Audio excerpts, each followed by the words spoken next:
Alright, welcome back everyone, and especially gamers once again, looking into next year, and let's obviously hope for a much better year than 2020, not just video game wise, but for, well, everything else. But looking into that year and seeing what the most anticipated video games, at least in my opinion, for pretty much any console, with the PlayStation 5 and Xbox Series X obviously now out, that gives us much more options and much more games to look forward to. So here we go, let's get to it.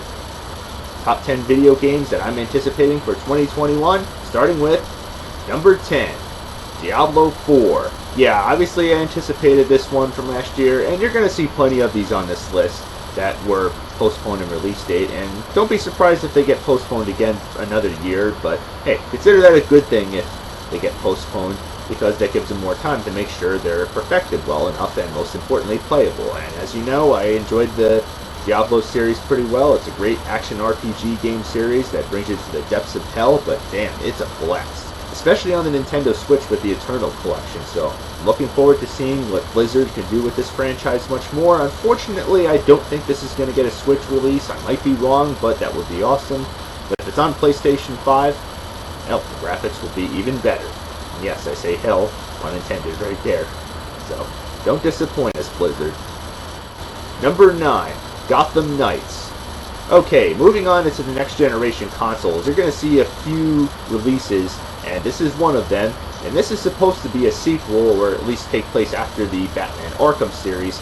Only thing that worries me a little bit about this one is how they're milking this franchise. Well, not necessarily milking, but it's great that they're taking the next step forward, almost like how Creed did over the Rocky movies, you know, didn't try to make too many of the same series. And this one, they're not doing the same with Batman, and story-wise, this takes place after the death of Batman / Bruce Wayne, and has superheroes trying to take up his mantle in Gotham City when crime is on the rise. A really fascinating concept, and I think with the PlayStation 5 and Xbox X series, can really take the necessary step in making some impressive dark visualized graphics, and with some awesome superhero mechanics, I think we can make for a great game.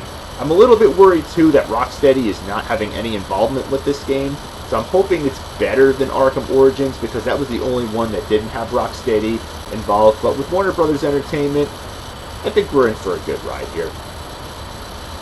Number 8, Deathloop. Okay, well, this one fascinated me, and it's only going to be on the next generation console, PlayStation 5 to be exact, not Xbox unfortunately, but there is going to be a PC version, but screw that. I'm obviously going to go for a PlayStation 5 at some point. I don't have one yet, but with this one, it sounds like a cool concept because, for one thing, you die and keep coming back. You live in a time loop. Sound familiar?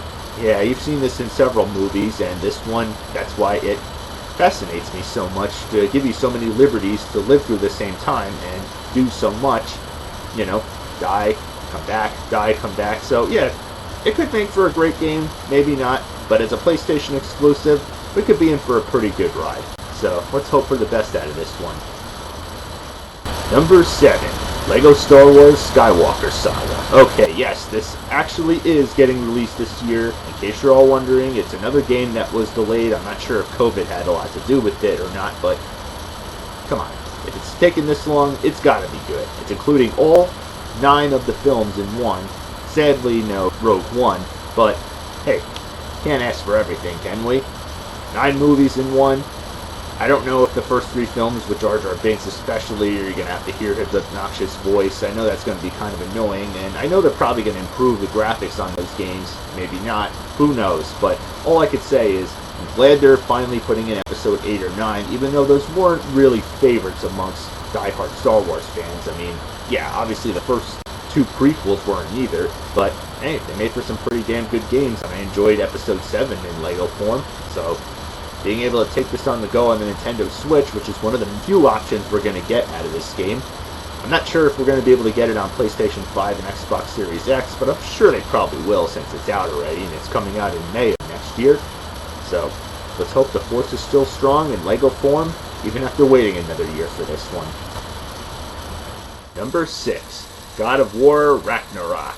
Yes, direct sequel to the sequel/reboot that came out a few years ago called God of War, and obviously it was one of the greatest reboots to the series. I mean, it fixed all the camera problems that the previous games had. Not that those were bad games, but it just, yeah, the fixed camera position got in the way a little bit.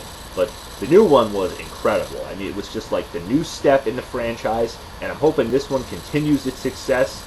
And with the title Ragnarok, what, is Thor going to make an appearance in this? Yeah, I doubt it. But I do find it funny how, you know, it's God of War and Thor's a god. Yeah, you can't help but think of those movies and connect them, even though they have basically nothing to do with one another. But as you know, obviously God of War is a PlayStation exclusive, so Xbox and Nintendo fans, you're going to be left in the dust. No surprise there. I mean, that's to be expected, like most other franchises for PlayStation only. But yeah, I'm hoping this one does just as good as the last one, if not even better. Take the next step and continuing the God of War franchise the way it should be to make him a pure god. Number 5, Resident Evil 8 Village. Yeah, it's a pretty interesting way to spell out the number 8 in Roman numerals, Village.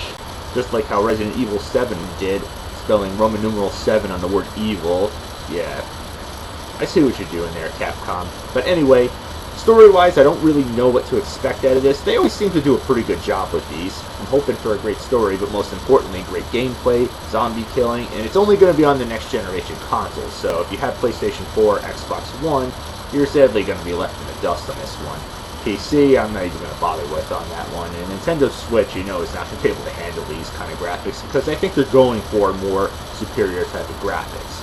And yeah, with the next generation consoles, I don't think it will fail. Let's just hope it's not another Resident Evil Raccoon City or Resident Evil 6. Let's just hope it's more of a Resident Evil 7 or, better yet, a Resident Evil 4. Number 4, Bayonetta 3. Yes, another game that I anticipated from last year and we have to wait for, and who knows whether it will be released this year or not. Can't guarantee anything on that, but the longer it takes, the better it will be. I'm sounding like a broken record on that. But yes, I enjoyed the first two. Bought it on the Nintendo Switch when it re-released, the second one to be exact, as well as the downloadable bonus version of the first game, and I still enjoy it. It's a great hack and slash type of game. Load screens are awesome. Let's hope the Switch can still put a spell on this awesome franchise and keep it going with the third time around.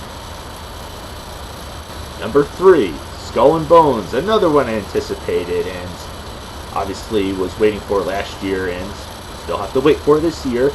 Again, it's not going to be on the Nintendo Switch. I'm not sure if it's going to take the necessary step into the next generation consoles. I'm sure it probably will, you know, trying to show off the more superior graphics.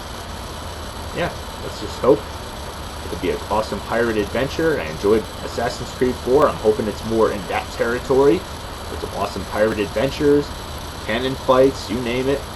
Eat your hearts out, people, because I think this one is going to be really good. Number 2.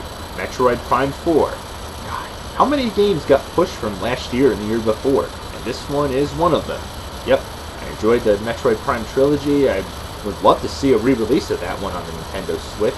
And that would be great to keep us busy, especially being able to play it on the go while waiting for this game, which I'm hoping is more like that and less like Metroid the Other M, which I did sort of enjoy, but let's face the facts, it's not as good as the first 3 trilogy games. And that's what I'm hoping for out of Nintendo. You know Nintendo's going to take their sweet time with this one because it's got to be good. It takes this long, just like another game that was highly praised and was worth the wait. I'm sure this one will be too as well. And the number 1 anticipated game of this year, just my opinion, people, Zelda Breath of the Wild 2. Alright, well, again, I can't guarantee that this is going to release this year, but who knows? If it's taken this long, if it's got to wait till next year, or even the year after, it's got to be good. Remember how long the first one took? And it was well worth the wait, I would say. Wouldn't you? I mean, it was a huge adventure. It not only released for the Nintendo Wii U, but also released on the Switch, which I think is even better with being able to play it at home and on the go. But this one, as you know, is only going to be on the Switch. I mean, it's pretty obvious since the Wii U is pretty much toast. So, let's hope for a great adventure game, a great next chapter in the land of Hyrule. I mean, Nintendo, take your sweet time with this one, because we want it to be good. Otherwise, until next time, people, happy gaming.